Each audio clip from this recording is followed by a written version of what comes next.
Good morning, Blue Jays fans, and welcome to another edition of Jays Latest. I am your host, Craig Boren, and let's step up to the dish. So, a little bit of a rough day for the Blue Jays in a doubleheader yesterday, but let's talk some good news before we end up getting anywhere too far because I just can't do nothing but doom and gloom all day, every day. So, let's go all the way to Vancouver where we can talk the Vancouver Canadians because one of the Blue Jays' top prospects is off to an incredible start for the Toronto Blue Jays minor league system, and that is none other than our top prospect, Arjun Namala. Namala has been obviously on many people's thoughts and whatnot because of he was one of our best draft picks in a long time and everything like that, but he got hurt last season, and we finally saw some perks to that at the end of last season. This year, we're seeing nothing but perks because he's been playing great defense. He's been doing everything he needs to, and he just homered for his third straight game in Vancouver. So let's just put that into perspective, right?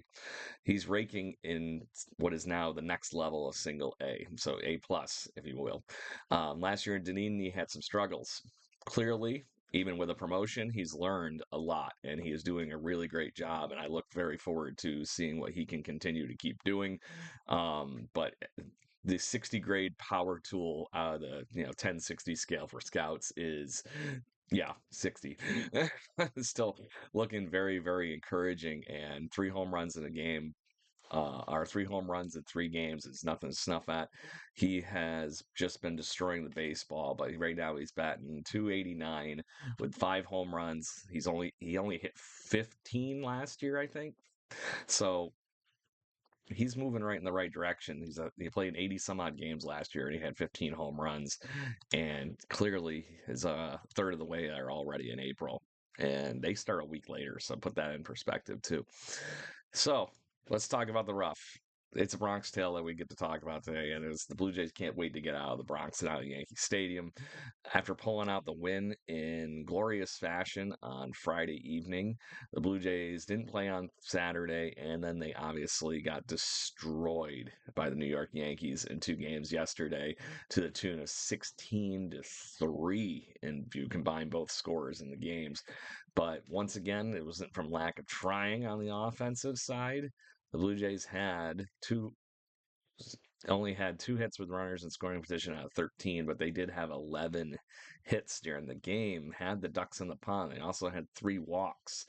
So they were able to get to Max Fried a little bit, but it was not enough to turn up guys around the pillows and everything like that. So once again, back to that story. And even though the offense, quote unquote, was slow, the other side of the ball did not help terribly. Kevin Gossman was ejected for calling balls and strikes after having a 50 some odd pitch inning against the Yankees in the third, um, through 70 pitches, period.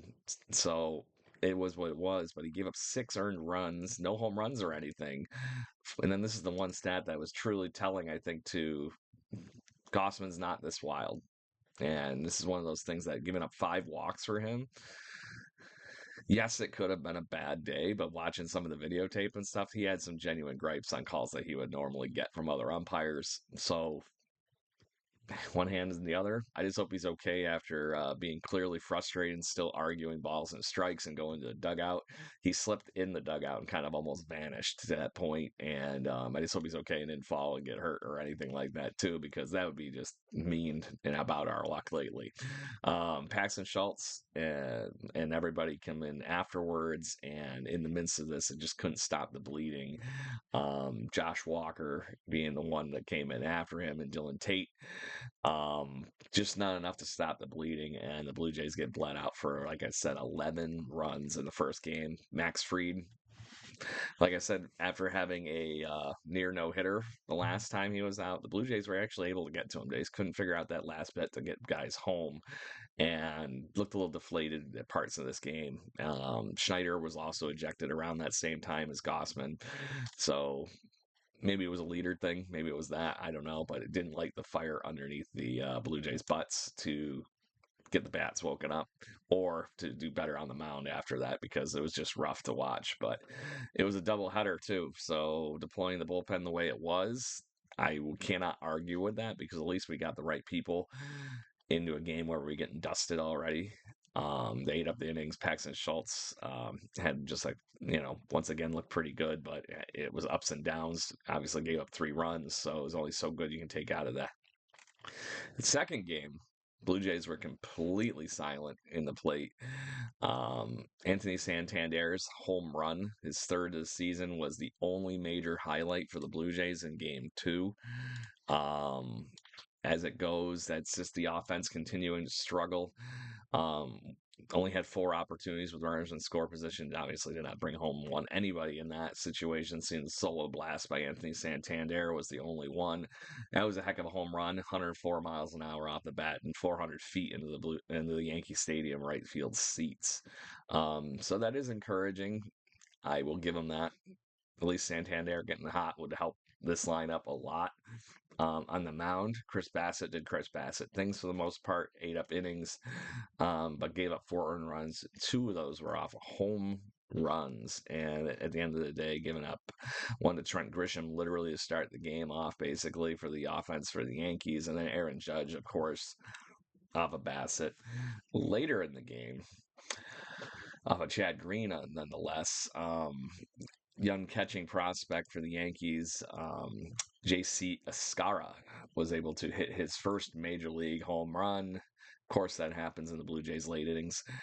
It's just, pouring salt on the wound, but he's a pretty talented young individual.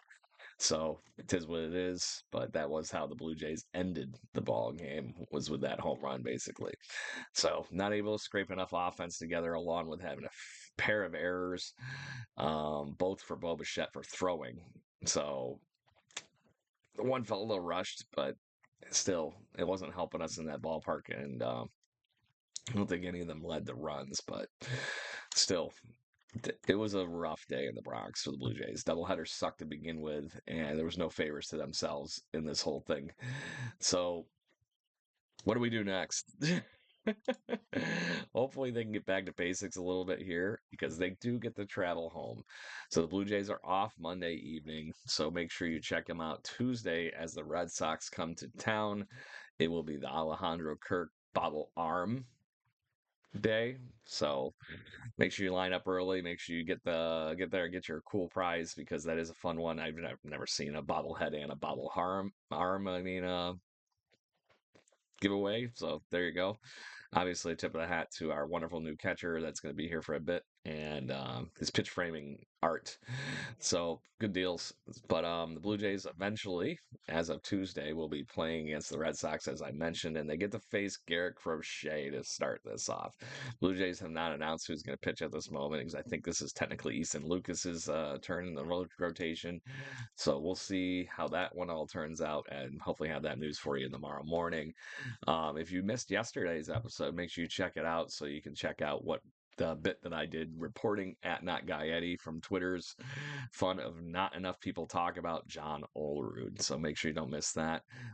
This week we are going to have some fun on the Jaybird Watching podcast, and we'll goof around. We'll be here every day too for us on Jay's Latest. Make sure you hit those likes, share, subscribes, and if you happen to be at the ball game this weekend, I will be up in Toronto and I will be having a good time out in the flight deck and whatnot, goofing around with fans.